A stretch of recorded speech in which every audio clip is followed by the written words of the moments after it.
어제 사역자들에게, 오늘 또 우리 여선교회와 여러분들에게 스승의 날이라고 그 귀한 마음을 받을 때 송구함이 이루 말할 수 없고, 우리 주 예수 그리스도의 참 스승 되시는 그분께 모든 것을 올리며 감사합니다. 여러분 아십니까? 돌아오는 토요일 5월 21일이 부부의 날이랍니다. 아시고 계신가요?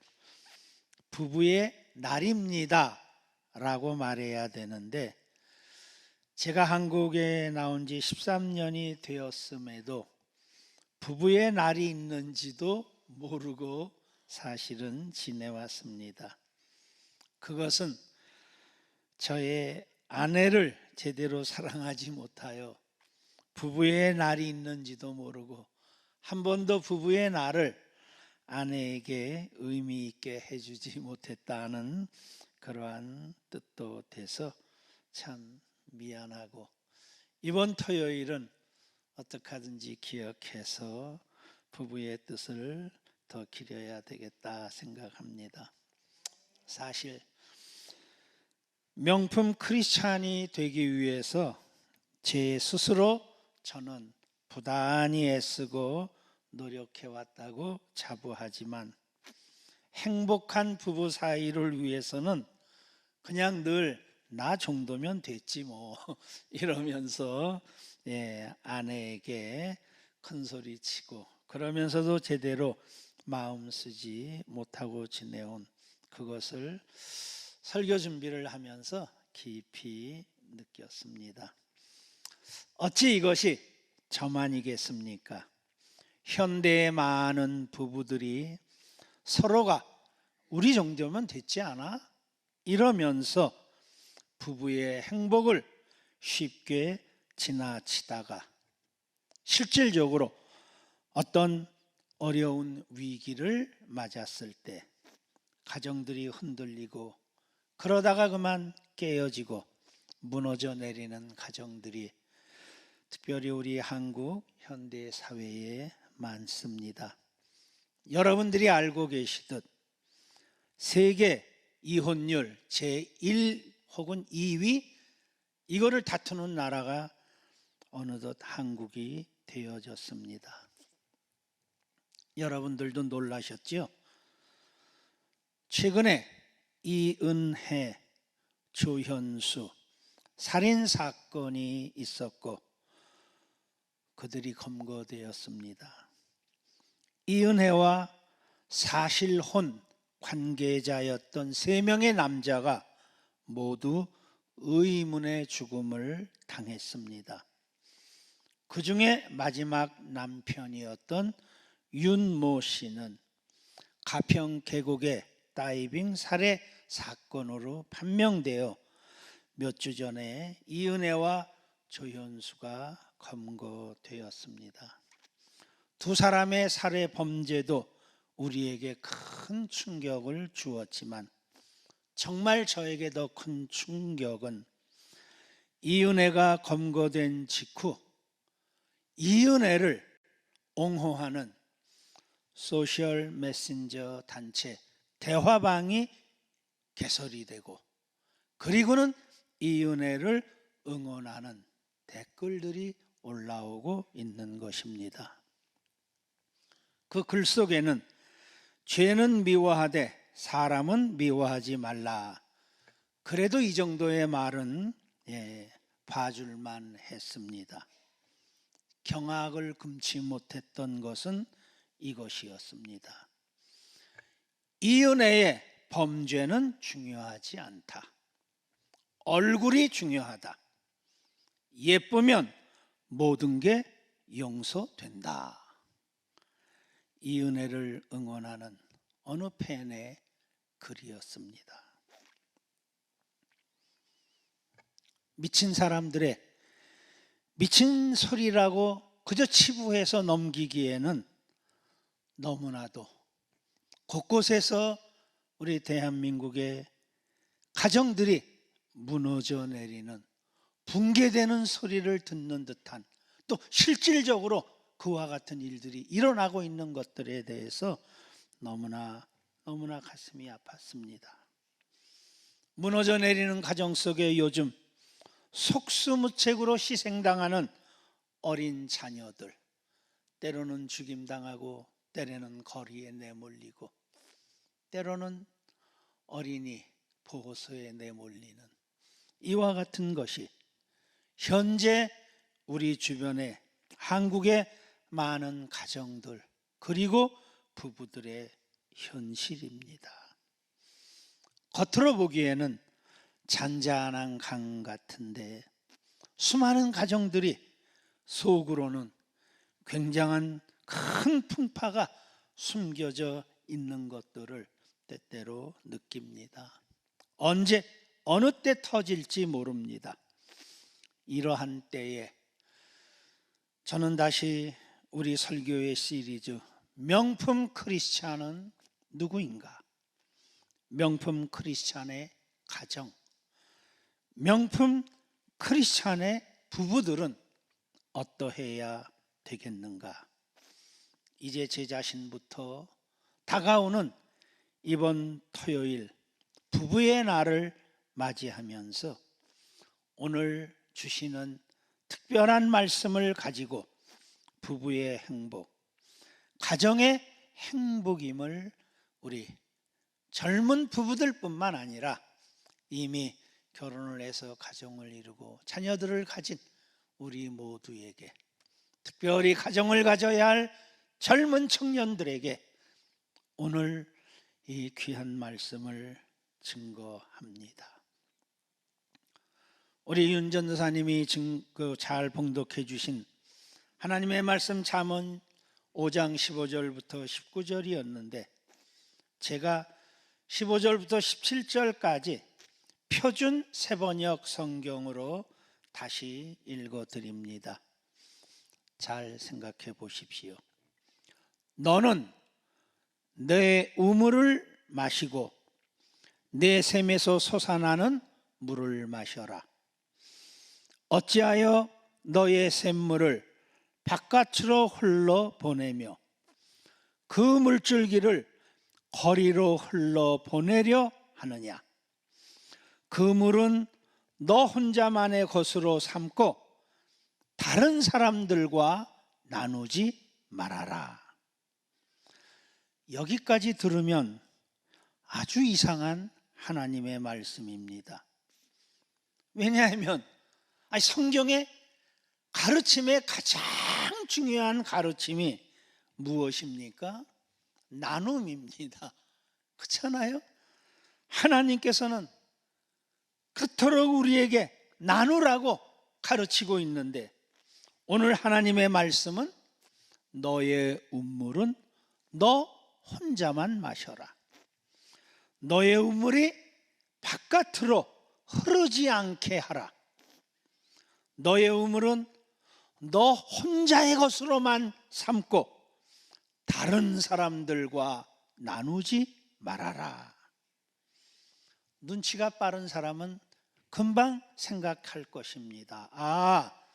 이 우물은 보통 우리가 생각하는 우물이 아니구나. 그럼요. 그렇게 생각해야지요. 이 우물은 무엇에 대한 비유이겠구나. 그렇지요. 그러니까 너 혼자만 마시고 다른 사람은 절대 주지 말라고 하는 것이겠지요. 그렇지요? 네. 그러면 이 우물은 도대체 무엇을 말하는 것일까? 그 다음 18절이 사실 대답해 주고 있습니다. 너의 샘으로 복되게 하라. 네가 젊어서 취한 아내를 즐거워하라. 그렇구나. 여기서 말하는 우물, 여기서 말하는 샘은 아내를 뜻하는 것입니다. 그리고 우물의 물, 샘의 샘물은 아내의 성, 섹스를 말하고 있는 것입니다. 하나님께서는 우리가 소유하는 모든 것을 나누라고 가르치셨습니다. 오죽하면 너의 집과 땅도 팔아서 가난한 사람에게 나누라고 하셨겠습니까? 그렇습니다. 재산만이 아니지요. 재능도 나누라고 해서 재능 기부도 요즘 많이 하지 않습니까? 돈도 없고 재능도 없는 사람은 힘으로라도 노동력으로라도 누구를 도와 나누라고 하셨습니다. 그런데 오직 한 가지, 절대로 결코 나누어서는 안 되는 것, 너 혼자의 것으로만 삼으라고 명하신 것, 그것이 바로 오늘 말씀에서 주시는 부부의 성, 섹스인 것입니다. 행복한 부부의 첫째는 부부의 성을 부부의 것으로만 삼는 것입니다. 사람은 살아가면서 나누게 되어 있어서 많은 것들을 나누지만, 그러나 결코 나누어서는 안 되는 것, 부부의 성, 섹스입니다. 근데 요즘 여러분 아십니까? 아주 특별한 사람들은 요즘 부부까지도 서로 수합, 나눕니다. 하나님의 말씀을 어기면서 나눕니다. 아니, 그 사람들은 공적으로 그렇게 하지만 비밀리에 몰래 나누는 사람들이 얼마나 많은지 모릅니다. 그러나 오늘 하나님의 말씀은 1000년 전 주신 말씀이 아닙니다. 잠언은 2000년도 아닙니다. 이 잠언, 이 귀한 말씀을 우리에게 주시는 것은 이미 3000년 되는 그 오래전에 이와 같은 말씀을 하나님께서 주셨다는 것입니다. 너는 내 우물물을 마시고 내 샘에서 솟아나는 물을 마셔라. 어찌하여 너의 샘물을 바깥으로 흘러 보내겠느냐. 그 물은 너 혼자만의 것으로 삼고 다른 사람들과는 결코 나누지 말아라. 다른 모든 것은 나누면 나눌수록 풍성해지고 더 복받지만 오직 하나, 부부의 성만큼은 안 되는 것입니다. 이것이 나누어지면 부부의 사랑 그리고 가정이 파탄이 나게 되는 것입니다. 앞서 말한 이은혜라는 여자는 결혼한 아내였습니다. 그럼에도 그녀는 부부의 성, 남편의 샘물을 조현수라는 다른 남자와 함께 그 샘을 나누고 있었습니다. 결국은 남편을 끔찍하게 죽이는 부부의 파탄, 그리고 그 스스로뿐만 아니라 우리 사회를 이렇게 두렵고 걱정스럽게 만들게 되었습니다. 부부가 성을 나누게 되면, 부부의 성이 바깥으로 넘쳐나게 되면 파탄이 오고 행복할 수가 없습니다. 이것에 대해 이미 성경은 4000년 전, 아주 오래전에 우리가 너무나 잘 아는 성경의 훌륭한 사람으로 우리에게 회자되는 야곱을 통하여 이미 깨닫게 해 주셨습니다. 야곱은 레와와 라헬이란 두 자매와 결혼을 함으로 부부의 성을, 자기 남편의 성을 두 자매와 나누게 되었습니다. 그러자 이 두 자매는 남편의 성을 또다시 자기들의 하녀 한 사람씩, 즉 두 하녀에게 또 이 남편의 성을 나누게 합니다. 결국 4명의 여인들과 그 당시로서는 합법적인 부부의 성을 나눈 야곱은 12아들을 낳았고, 그 12아들은 이스라엘 국가의 12지파라고 하는 지파의 초석이 되게 하였고, 그 자식들에게는 정말 위대한 요셉과 같은 인물도 태어나게 되었습니다. 그러나 야곱의 인생은 말할 수 없이 불행한 가정이었습니다. 파란만장한 고난의 삶이었습니다. 물론 야곱은 특심한 하나님 앞에 믿음과 헌신을 가지고 섬겼기에 커다란 복을 받았습니다. 그럼에도 야곱은 그의 말년에 바로의 애굽 바로의 왕이 그대의 나이를 야곱의 나이를 물을 때 야곱의 대답을 여러분 기억하십니까? 야곱은 이렇게 대답합니다. 내 나그네 세월이 130년 험악한 세월을 보냈나이다. 이방의 왕이 나이를 묻는데 내 나그네 130년 아주 험악한 내 삶을 보냈나이다. 자기의 지나온 인생을 험악한 세월, 불행한 삶이라고 결정지어 말하는 그 이유, 그것은 야곱의 인생은 바로 그의 결혼 시작부터 두 여자와 결혼함으로 부부만이 가져야 할 성이 나누어지게 되고 더 나아가 하녀들과 성이 나누어지면서 야곱은 이처럼 가정적으로는 아니 그 개인적으로는 불행한 삶을 살게 된 것입니다. 여러분 다시 한번 기억하십시오. 행복한 부부의 첫 계명, 부부의 성을 절대로 나누지 말고 지켜라. 아무리 지금 성개방 시대가 되었어도 부부의 성을 나누면 결국은 파멸이요 불행이고, 그 부부의 성을 부부가 지킬 때는 행복이 따라오게 될 것입니다. 그 다음 18절 주님은 이렇게 말씀하십니다. 너의 샘으로 복되게 하라. 네가 젊어서 취한 아내를 즐거워하라. 이 말은 내 샘으로 복되게 하라, 즉 네 아내의 성적 요구를 만족하게 해주라는 말입니다. 딴 말이 아닙니다.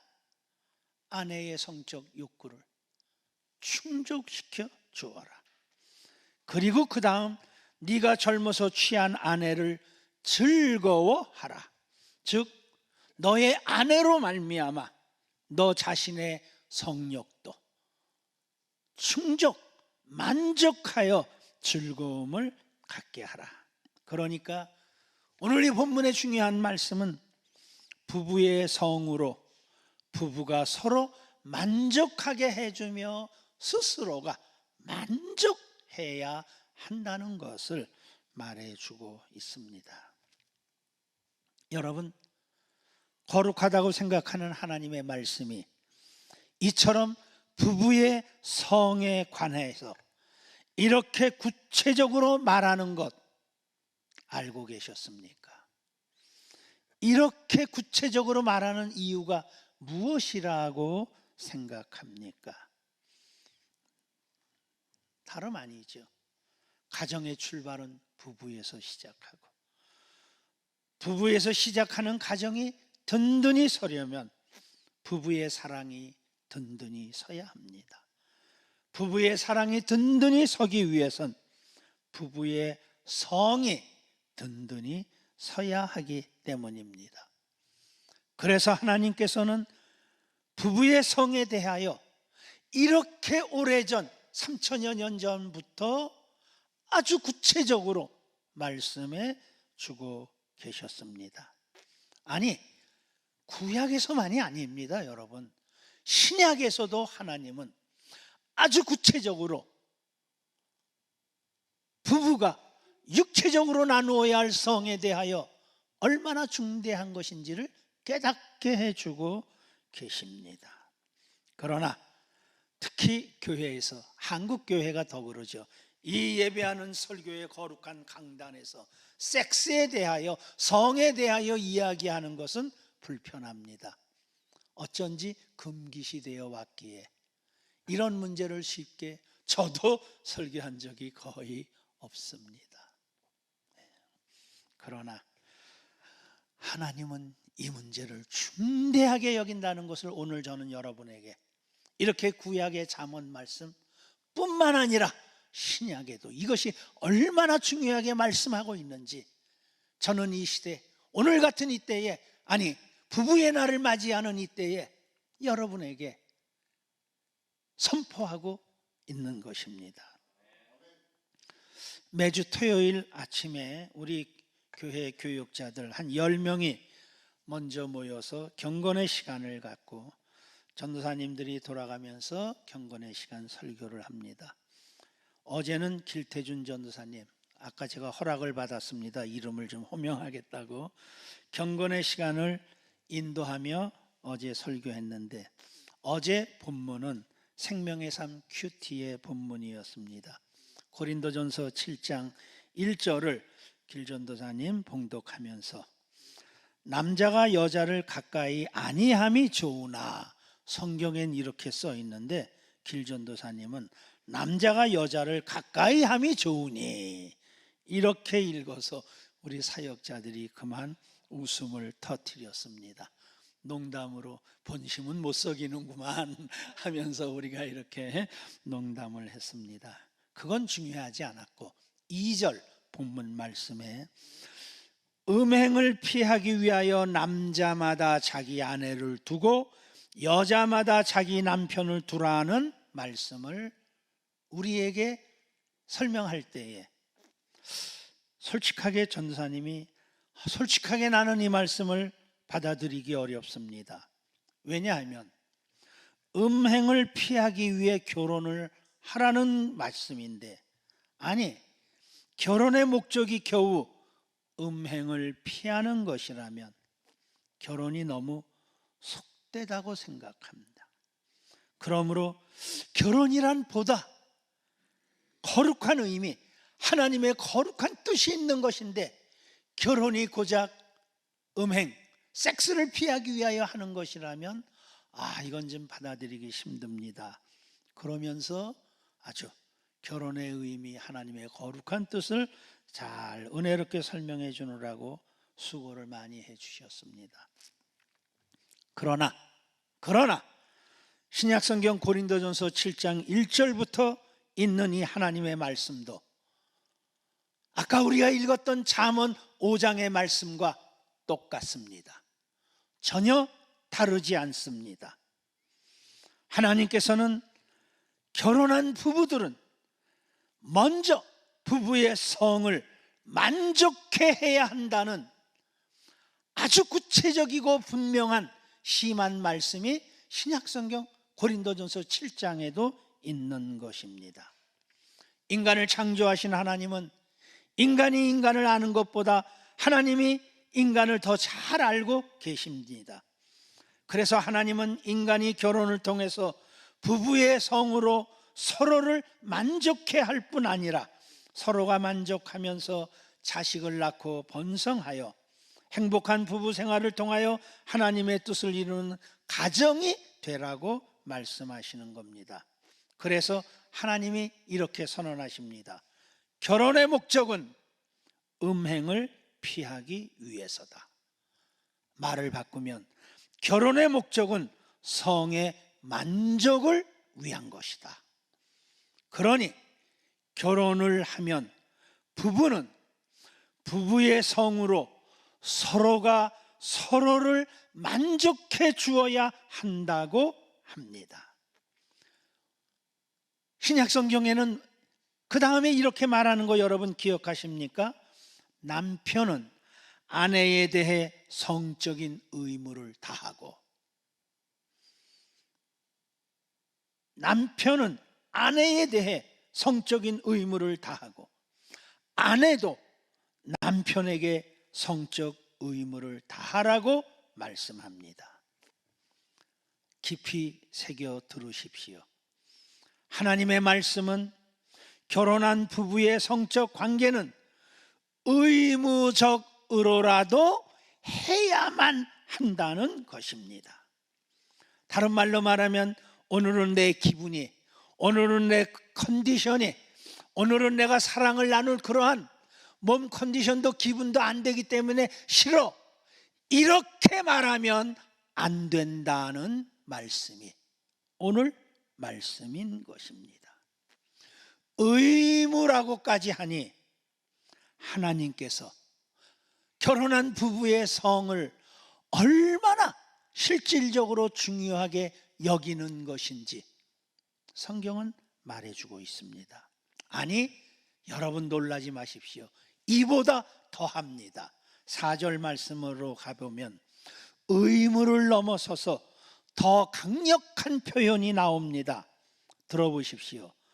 아내는 자기 몸을 주장하지 못하고 오직 남편이 하며, 남편도 그와 같이 자기 몸을 주장하지 못하고 오직 그 아내가 하나니. 무슨 말씀인지 이해가 가십니까? 결혼한 부부에게는 성적 자기 결정의 자유는 자신의 것이 아니라는 것입니다. 성적인 행위에 대해서는 상대 배우자가 나의 성적 자기 결정권을 갖는다는 말입니다. 나의 몸을 내가 주장하는 것이 아니라 상대 배우자가 주장한다는 것입니다. 더 쉽게 말할까요? 내가 아무리 싫어도 남편이 원한다면, 아내가 원한다면 그대로 해야만 한다고 하는 것이 오늘 하나님의 말씀 신약과 구약 전체에서 주시는 중대한 말씀인 것입니다. 여러분 들어보셨습니까? 대한민국에서 2013년 처음으로 아내에 대한 남편의 강간죄가 판결났습니다. 아내가 싫다고 거부하는데 남편이 강제로 성관계를 가진 것입니다. 아내가 강간당했다고 고소하였고 강간죄로 판명되었습니다. 헌법에서는 강간죄란 성적 자기 결정의 자유를 보호받기 위한 법인데, 아무리 남편이라도 아무리 아내라도 나의 결정권을 강제로 빼앗아 행한다면 그것은 강간죄다.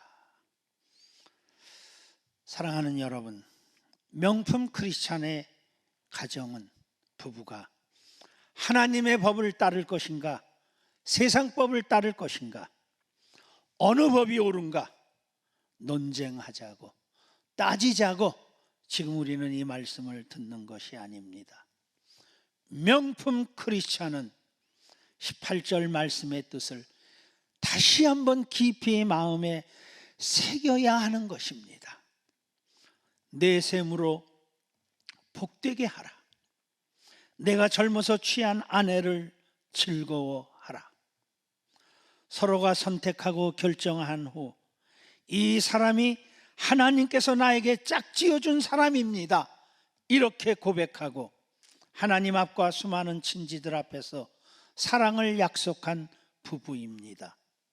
그렇게 마주하게 된 부부에게 주시는 하나님의 말씀입니다. 너의 셈으로 복되게 하라. 부부만의 성으로 서로를 복되게, 기쁘게, 즐겁게 하라는 것입니다. 내가 젊어서 취한 아내를 즐거워하라. 부부만의 성으로 서로가 서로를 만족하게 해주면서 즐거워하라는 말씀입니다. 사랑하는 여러분, 부부의 성은 부부가 서로 생각하는 것보다 훨씬 더 중대하고 심각하고 예민한 것입니다. 얼마나, 아니 오죽하면 거룩하신 하나님께서 헌법이 보장하는 개인의 자유 보장권을 부부의 성에서만큼은 개인의 자유를 포기하고 배우자에게 그 결정권을 넘겨주라고까지 했겠습니까? 사랑하는 성도 여러분, 지금 이 시대 여러분 주변에 가정 파괴의 가장 큰 주범은 많은 상담가들이 부부의 성이라고 일깨워주고 있습니다. 부부의 성은 겉으로 드러낼 수 없어서 부부의 성격 차이라고 말하며 이혼하지만 부부의 성이 바로 부부 안에서 만족하지 못할 때 16절의 말씀입니다. 어찌하여 내 샘물을 바깥으로 흘러 보내려느냐. 남편이나 부인의 외도는 부부의 성이 만족하지 못할 때 밖으로 흘러나가게 되는 것입니다. 부부의 성이 샘물 밖으로 흘러나가게 되면 가정의 파탄, 그리고 여러 가지 증상들이 가정의 불행을 꼬리를 물고 올라오다가 결국은 파괴되는 것입니다. 대학교 안에 있는 명품 크리스찬인 사랑하는 성도 여러분들이요, 이번 다가오는 토요일이 부부의 날이라고 합니다. 모든 가정들에게 행복한 부부의 날로 인정되기를 축원합니다. 아직 결혼하지 않은 사람들은 행복한 부부의 날을 속히 맞이하기 위하여 기도하시기 바랍니다. 이제 우리는 뭐 늙어서 그러십니까? 여러분의 자녀들의 가정을 위해서 정말 기도해 주시고, 드러낼 수 없는 성의 문제, 부부의 문제, 섹스의 문제, 이것이 우리 가정에 얼마나 중대한 것이기에 3000년 전에도 지금 신약 시대에도 그리고 오늘도 하나님께서 우리에게 이렇게 말씀해 주시는지 다시 한번 깊이 깨달으면서 여러분, 우리의 몸은 하나님께서 그렇게 만드셨기에 하나님께서 이렇게 깨우쳐 주시니까 소홀히 업신여기지 마시고 다시 한번 말씀에 깊이 깨달으며 여러분의 부부의 행복 다시 한번 말씀으로 돌이키기 바랍니다. 테레사 수녀가 노벨 평화상을 받은 날 기자가 물었답니다. 세계 평화를 위하여 가장 긴급한 일이 무엇이라고 생각합니까? 테레사 수녀는 웃으면서 기자에게 대답했답니다. 기자님, 즉시 집에 돌아가서 부인을 사랑하십시오. 부인 사랑이 가족 사랑이며 가족 사랑이 세계 평화를 위한 가장 시급한 일입니다. 조용히 머리 숙여 우리 한번 생각하며 기도해 봅시다. 여러분의 가정, 여러분의 부부 사이, 특별히 하나님께서 부부에게 주신 부부의 성 섹스, 정말 그것을 하나님의 축복과 은혜로 만족하며 그로 인하여 가정을 든든히 세워가고 있는지 조용히 우리 기도하며 주님 앞에 묵상하며 나가시기 바랍니다.